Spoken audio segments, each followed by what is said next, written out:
Hey ladies, calling all entrepreneur women, creatives, visionaries, and builders. This is your host, Holly Wright, and welcome to the Her Podcast.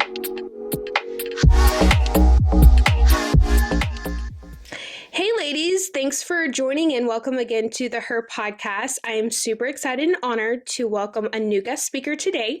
Her name is Talia, so welcome Talia to the Her Podcast. Thank you. Happy to be here. Excited. I'm excited to have you. You have some amazing attributes in just what you stand by in life, so I'm excited to get to know you as a person and kind of hear your story. So you are a Lululemon Ambassador here in Vegas, born and raised in Vegas, also a fitness coach. Tell us a little bit about how you got started in that. I like to think that my entire career as a fitness coach came from my jiu-jitsu career, which sounds so funny because they're completely two different things. I grew up doing jiu-jitsu. I started when I was 7 years old, and all I did was compete. I started competing full-time when I was like 10 years old.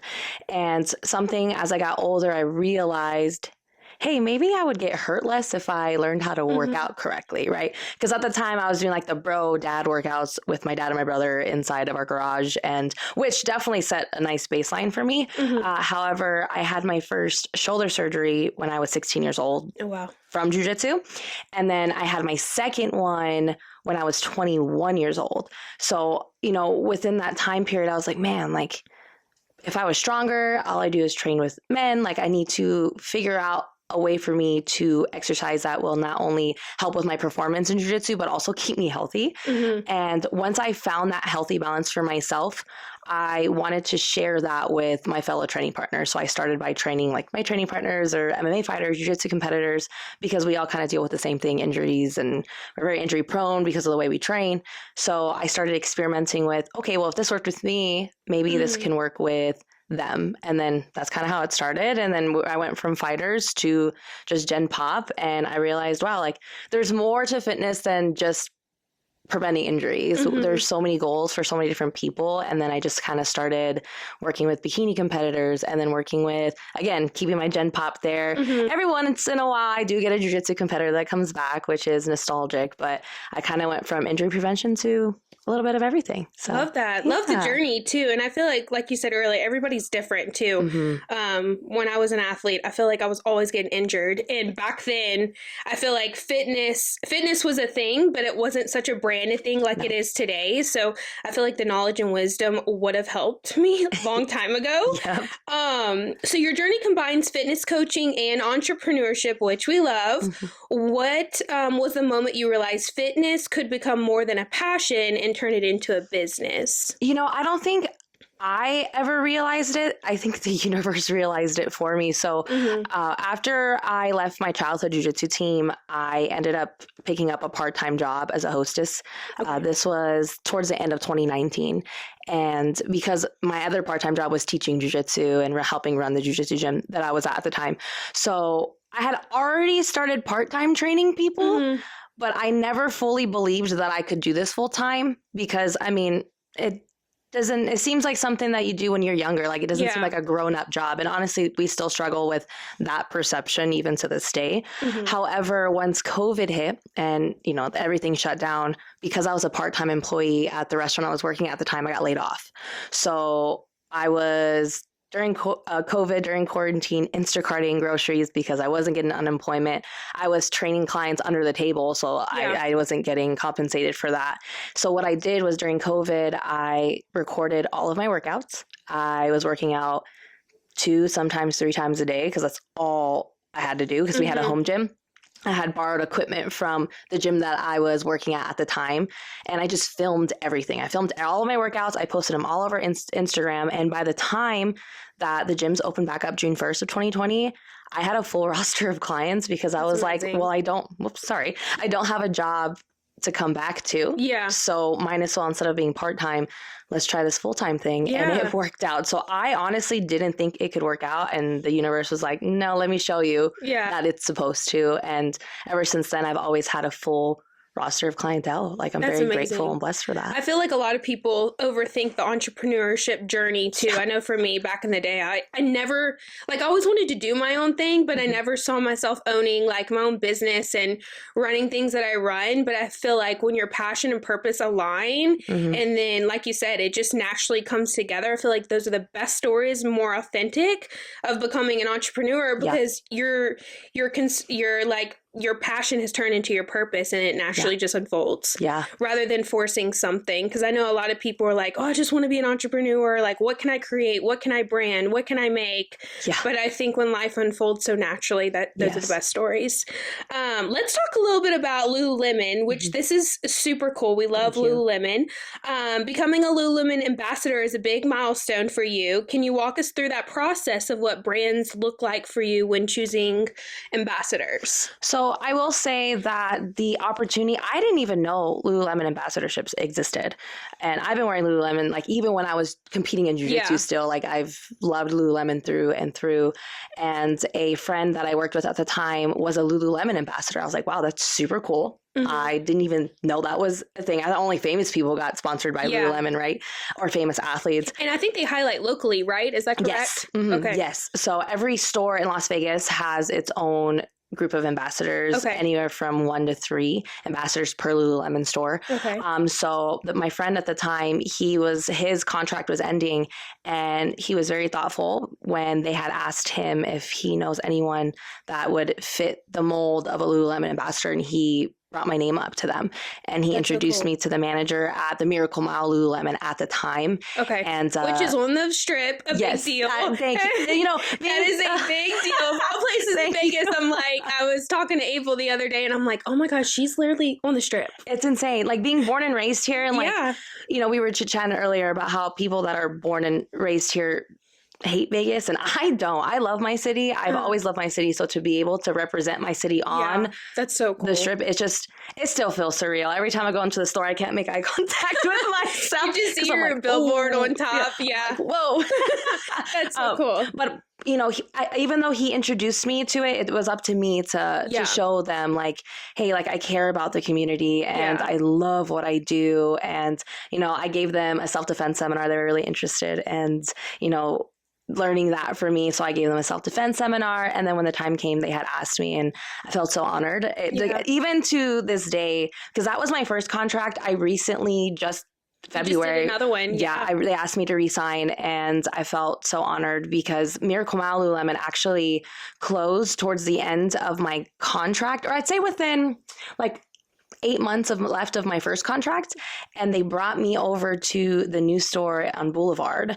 And it's giant. It's the first flagship store in Las Vegas too. That's the one on the second story, right? The new mall? Yes, it's on the first floor, but it's one that has like a rooftop. Where like Puma is, and and it's right on Las Vegas Boulevard. That's amazing. And you know what was crazy is at the time I was with 2 other ambassadors at Miracle Mile, and they had to choose between us 3 which one was going to Boulevard, and the other 2 got to go to different stores. One went to Fashion Show, the other one went to the District.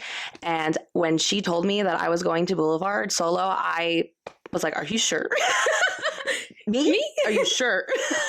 And even to this day, it feels surreal. Now I do have 2 other ambassadors in this new wave, and they're amazing. I love working with them. I missed working with people. With Lululemon, you go and support the other ambassadors and everything that they have going on. You know, do like local events too. I've seen y'all have gone on like a hike together, build like a community, which is amazing. That's what Lululemon wants to show, that Las Vegas is more than gambling and partying. They want to show that fitness truly is a wholehearted, genuine community here in Las Vegas. And honestly, growing up, it really kind of wasn't. And I would say with the last few years, it's really grown so much. Like, Vegas is more than, again, just gambling and partying. Our fitness community here is strong. You know, we just had High Rocks here last month in February, and it was the biggest High Rocks turnout out of all of their events across the world. And that just proves like Vegas is now fitness, which is super cool. And those are really cool to watch. My sister does them every year because her boyfriend owns a CrossFit gym. Oh, wow. So they're very involved in CrossFit World and IROX, and I have a lot of friends that come in for those competitions, but they're intense. Like people train and prepare for those things. Yes. As a coach, let's go back to coaching. As a coach, results take time. And that's kind of how we met is online coaching. Online culture often pushes quick fixes. Yes. How do you educate and empower your clients to focus on long-term strength and sustainability? You know, I think being honest is the first part, right? A lot of coaches fall into the quick fixes, and I'm always here to tell my clients, like, listen, one, I'm on your timeline, right? You are not an athlete. There's not something particular you may be training for. You know, and I'm referring to like Gen Pop clients, right? Because athletes are a little bit different, but with Gen Pop, I like to be on their timeline. I don't like to rush people and be on top of them and be in stickler. You didn't hit your macros any day this week. That's terrible. Like, I don't do that because that's the first way to shy them away from this. I want them to slowly build habits, right? Maybe track your macros 2 out of 7 days, and eventually you'll build up to 7 days. And I'm not saying hit your macros, track them, right? Just get into the habit of keeping track of what foods that you do eat.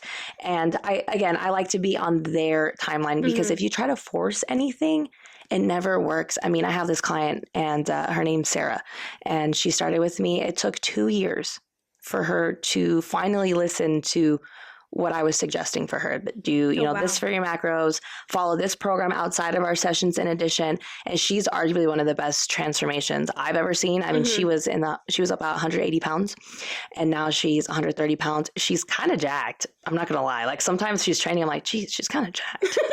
And she's getting married in a couple months. Love that. She is so confident. And honestly, when I met her, I think confidence has a lot to do with it too. Because I feel like just with my experience with personal trainers in the past, or just a lot of my friends who have personal trainers, it's like a huge, like you want the transformation, but the confidence of getting raw and actually be honest with yourself for transformation is real. It is. And it's so you necessary. Want someone you trust. Yeah, exactly. And honestly, with this client, Sarah, which is a great example, when I met her, she was in not a good relationship and which played with her confidence. And now she met this amazing guy. And she is so confident and he treats her so well, and now they're getting married. And I don't like to think that it's obvious. It's a multitude of factors, right? Yeah. But I think the principles that I instilled with her and like the discipline and being raw and honest with herself, I think it led to not only her physical transformation, but it led to a really big mental transformation for her too. That's good. That's such a beautiful thing. Thanks. I love that. Balancing coaching, content creation, which you do a lot of content, partnerships and business. What systems or routines help you stay consistent without being burnout? Obviously, you love what you do. Yes. Burnout is real, but you do it all. Yes. Burnout is very real. And I'd say I get burnt out about once a month. I have a crash out once a month trying to keep track of everything. Yeah. But ultimately, I think what helps with that is, one, with social media being how it is, it's very not authentic and not real and honest. I post things that are real and honest, and I always will. So it makes it easier. Like I don't have to come up with this curated posting schedule. If I want to talk about my relationship with food or the honesty behind a transformation or whatever the case is, I'm just going to talk about it because that's something that I feel, what's the word I'm looking for? It's something I feel passionate about, right? When it comes to posting about Lululemon, it's authentic. I'm wearing it head to toe right now, and it's easy for me because I love it and I love what the brand stands for. I actually don't post to get clients, if that makes sense. Like my post, the intent behind my post is not to real potential clients. I feel like your content is just telling your story, who you are. Like, hey, I'm making coffee or I'm making food in the kitchen. Let's talk about this. Like it's very natural. And I feel like those are the more authentic. That's going to bring in people who just want real people. Yeah. And that's my goal. Which so you saying that makes me so happy because I always want to come off that way. I don't want to come off like, hey, like here's a buzzword or a buzz sentence to get you to DM me about potential coaching. Like DM the word fitness. Girl, you ain't gonna catch me doing that. I'm sorry. And no shade to people that do that because that does work for certain people. Yeah. But I think for me, that brings in a clientele that I don't feel like works with me in my coaching. Yeah. And I think bringing in real, authentic, and raw people, those are people I want to work with. Yeah. Because I'm not just someone's coach. Like I've developed friendships and relationships with all of my clients, and I'm very grateful for that. And I think that as alone plays a big role in being a good coach. And also, I feel like that gives you longevity too. Yes. Doing life with your clients and not being pushy and just helping, making them better every day. Every day, 1% better is going to give you more longevity of people you do life with. And then if they turn into not being your clients, it's like you still have a healthy relationship with them, and then they come back. And I've just kind of seen the pattern of like when you really are raw and authentic and genuine and just do life with people, like it works out in your favor. I can agree more. I can agree more. Let's go back to confidence. So I feel like this aligns a lot with fitness, but many women struggle with confidence both in their bodies and business. How do you help women build confidence from the inside out, not just through physical transformation? Do you have a story of like, maybe like, obviously you shared earlier about transforming the girl and she built confidence from the inside out, but how do you feel like you reflect with that? You know, my biggest thing with that is, and we've talked about social media a little bit. Social media plays a big role in the downfall of women's confidence, right? You go online, you see these people with perfectly curated lives, you know, the people that love to wake up at 4 a.m. and like, it makes people think, well, I have to wake up at 4 a.m. if I want to like look like her and be fit. But I think going back to the being authentic and raw and genuine with people and be like, hey, you don't have to wake up at 4 a.m. to have the body of your dreams. Like, no, I wake up at 7 a.m. to go to the gym. That's what I'm saying. Do you think I wake up that early every day? No. When I can sleep in, you can ask my husband. When I sleep in, I sleep in, and I'll sleep until 8:39. Whatever my body, when I can. But I think that's healthy too. I mean, you need sleep. No, but absolutely. Going back to social media, it's a fake world. It is. And I see it a lot because there's a lot of them that I see in person that post online, and then I see how they are in person. I'm like, why would you do that? Yeah. You know, maybe it'll get you clients now, but I'm very proud of my client retention because of building those relationships. And I like to think it's because I'm honest and I'm raw with them. And I share my own experiences with my clients too. Like a lot of my clients think because I am a coach, I have all my eating down to a T. I have my training down to a T. I have, you know, everything's perfect. But I point at them and I say, no, I have a really unhealthy relationship with food that I've been working on since I started making weight when I was 10 years old as a jiu-jitsu competitor. And I'm not saying this for like sympathy. I'm totally fine. Yeah. This is something that I just need to conquer and work through. But when my client hears that I too go through, you're human. Yes, I'm not perfect, and let me tell you what I do to help with myself, so I can help with you. You know, and I think that helps with the confidence with my clients because they're like, oh, okay, so I don't have to have it together all the time. Like, no, it's not about perfection. It's just consistency. That you mentioned, the 1% every day. Yeah, that's how you lead to retention, and that's how you lead to results. Love that. Let's get a little personal because we love personal questions. Take us back to the younger Talia. Maybe you had mentioned earlier when you were 10. Where did you find the passion for fitness, or where did you feel like, okay, I want to not only change my body, but help other people? Was it an experience that you had maybe when you were little, or was there a storyline you had when you were younger that really impacted you to gain the passion you have today for fitness? I would say so. Working out, we called it the dungeon. My dad called it the dungeon, aka the not insulated garage during the summers of Las Vegas, which so the garage would get up to like 130 degrees. Like it was insane. And so it would be me, him, my brother, and sometimes some other like jiu-jitsu training partners. Like it just became a thing. Like everyone would come over and my dad would like lead us through like super bro workouts that he would get from like bodybuilding.com or like, you know, whatever. Yes, exactly. And even back then YouTube was just starting to pick up. So it would be more so like magazines, you know, stuff like that. Yeah. And, you know, he instilled in us at a very young age that like exercise is important, especially as a jiu-jitsu competitor.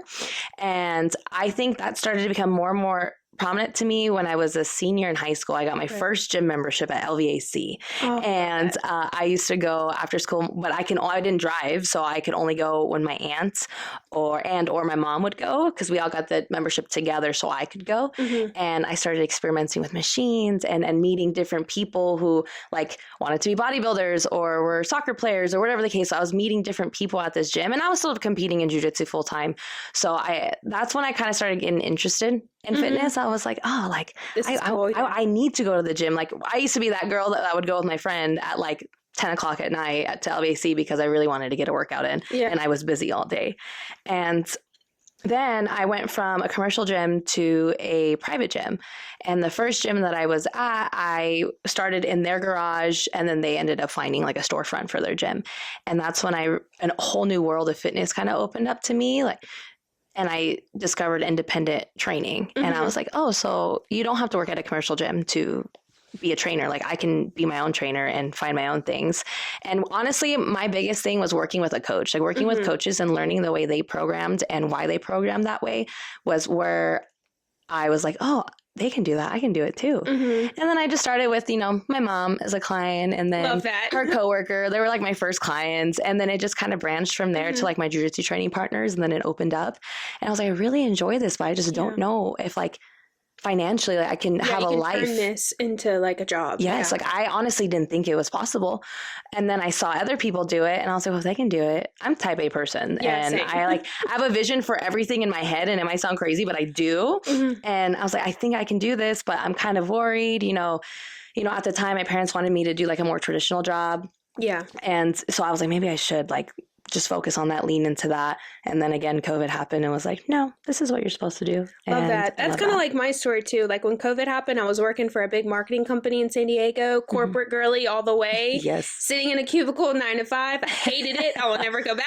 Yes, no. And then COVID hit, and they're like, all right, everybody go home. So we started working from home, and then I started building my clients, working and kind of doing both until I was big enough to just do it by myself. Yeah. And here we are 6 years strong. Never going back. That. Never. It's worth it. It's worth it. Even through hard seasons or just hard days, I always tell myself this too. I'm like, okay, we're not going back. Like, we're going to do whatever it takes. We're not going back to 9 to 5, Holly. We're not going back. And it's funny too, because when I hit those days, I'm like, 9 to 5, we're not going back. No, that's the ultimate motivator right there. When you're like, oh, this is exhausting. Yeah. Working for yourself, people think it's free, and it's the complete opposite. Yeah, it's opposite. It's a grind. It is. And I tell people like, I don't have a boss, but I kind of do. I have 30 something bosses, and those are my clients. Like those are my bosses. Yeah. So no. And then you have to be creative. You have to be disciplined, especially working from home for me. Like I have to have lists and calendars and be so disciplined. But it's not for everyone, but I will say it's very rewarding once you get clients and get to a place where you're like, oh my gosh, I literally am getting paid to do something I love. Yes, exactly. Love that for you. Thank you. Let's go back to social media. So social media plays a huge role. We talked a little bit about like social media not being authentic, and it's really hard to find real people. Going back to that, what is some strengths or some things that you've learned being a fitness trainer when, let's say, when you build clientele or someone reaches out to you and like, hey, love your content, I'm in Vegas. Like, what is the steps that you take to get them as a client? So I always thank them for reaching out first and foremost, because again, with fitness being so trendy now, which is great. There could be worse things that are a trend, right? There's so many people that they could have reached out to, but they saw something in me that they didn't see in anyone else. So I always thank them for reaching out, because I appreciate it. I schedule a consultation with them, Zoom, I'm very, again, I go by their timeline and their comfortability. Some people feel like Zooms are a little too much for a coach. Some people don't want a consultation at all, and they're like, no, I want to like start like today. Yeah. I'm like, all right then. I have an assessment form that I send out. That's a Google form, just to past injuries, current injuries, anything that I need to be aware of as a coach, so I can curate the perfect plan for them, because I don't do any cookie cutter plans. Every plan is curated based off of the person. Yeah. Yes, meal plan and programming.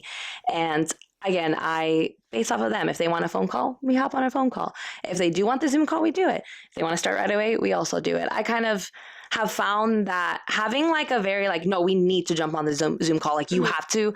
And a lot of trainers are like that. Yes, they are. And the pushiness, people will be like, oh no. Because if she's like this for a consult, exactly, what is she gonna be like coaching me? Right. Yeah. And so I like to be on their timeline. And I like to think that starts with a healthy relationship with them. And then we decide whether in person or online is the best fit for them, depending, if they're out of states, online.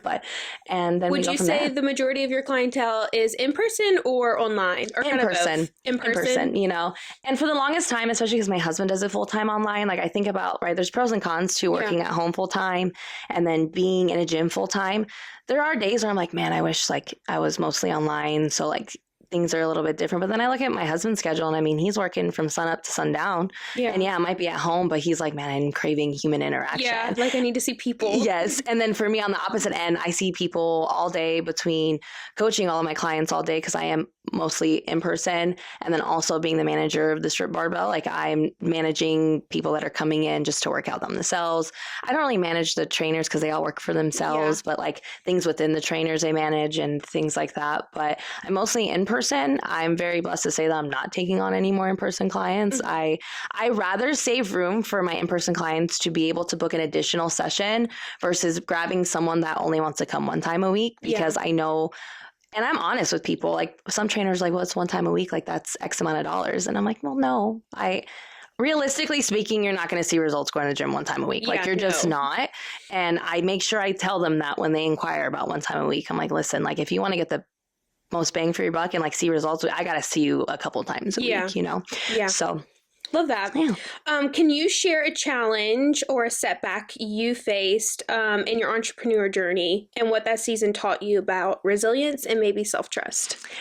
You know, what comes to mind is I've hopped around to a few gyms. I've always been an independent trainer, and meaning I've paid trainer rent to run my business at the gym. Okay. And you bring your own clientele in. Okay. Correct. Yeah. Some gyms will like send you leads, but ultimately it's up to you to bring your own clientele.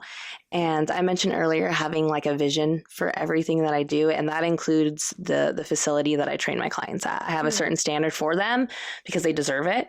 And every gym, aside from the one that I'm at currently, I've had some sort of challenge or obstacle or another with the ownership, the way the gym was ran, gym cleanliness, gym safety, just lack of professionalism. And, I'm not going to name names of the gym or anything like that, gyms, I should say. But I always found an issue with the gym that I was at, and it always ended up affecting me and my clients some way or another. So having to pivot and move your clientele from to a gym, whole nother gym. It's very stressful, because what if this gym X amount of clients really liked because of the location, and now you're moving to a completely different one, location, right? Yeah. And then you may lose clientele because that gym's further. Exactly.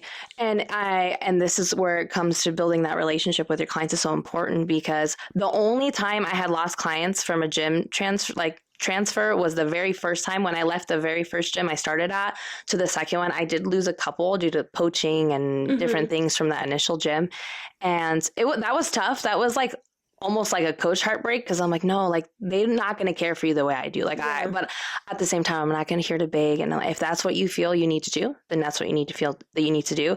It's funny because the clients that I ended up losing during that transition, they came back a few years later after I had left. And it goes to show that building that relationship, that foundation with your clients is so important. And I'm very, very grateful and blessed to say that every gym that I've left to thus far, I had not lost a client. That's good. Because they know now that, hey, if I'm telling you we have to move facilities, it's for your benefit. There's more things for you. It's a safer environment for you. It's a better environment for you. And I finally have found a gym where I could stay at for the rest of my career, because the owner views how a gym should be ran the same way I do. And I don't want to say like my way or the highway is like the end all be all. Your core values and what you believe in for not only you, yourself, your business, but also your clientele is important. Correct. And you see things behind closed doors that your clients don't. So. Exactly. And this owner, it just comes down to he cares. Yeah. His name is Joe TP, and he owns the Strip Barbell, Strip CrossFit, and Tread Vegas. And it comes down to he's a fantastic businessman, and he cares. Yeah. He cares a lot, and he gives us everything that we need. And it's very baseline. You think you're like, well, duh, like most people should, but you'd be surprised how many gyms in Vegas the owners just don't care. It's just a business. Yeah, exactly. Love that. That's a cool story. As we're wrapping up, let's do 2 more questions. So, let's go back to womanhood. What advice would you give the women who are listening who maybe want to build a brand, partnerships like Lululemon or something they're related to, or an ambassador role, but maybe feel like they're not big enough or not ready yet? Just keep doing what you're doing, assuming that it's with good intention, right? Instead of focusing on just yourself and doing what you're doing solely, go be a villager. And what I mean by that is everyone wants a village. Everyone wants their own village, but no one wants to be a villager. No one wants to be a part of other communities and really try to build relationships with people that are genuine, not transactional. I think which we have a lot of that in this generation. Yes. It's bad. Like I have friendships that were purely transactional. And now that I'm getting older, I'm realizing, wow, you were really my friend. You were my friend because you could get something out of me. And you know what? Like, to each their own. If that's what they needed out of me, that's fine. But I would have done that as a friend too. Like, I would have offered whatever I could to my friends. And I like to think I have a few friends that do the same thing back. Like, you can make each other better without it being transactional. So I think my biggest thing with potential partnerships with a brand, like especially like Lululemon, like they want me to be me. So be yourself. Like, don't be who you think everyone on social media wants you to be. Oh, so-and-so and so-and-so posts like this, so I should also post like this. But is that you though? Yeah. Be yourself. Show up for others too. Wholeheartedly and genuinely. Don't do it just purely out of transaction.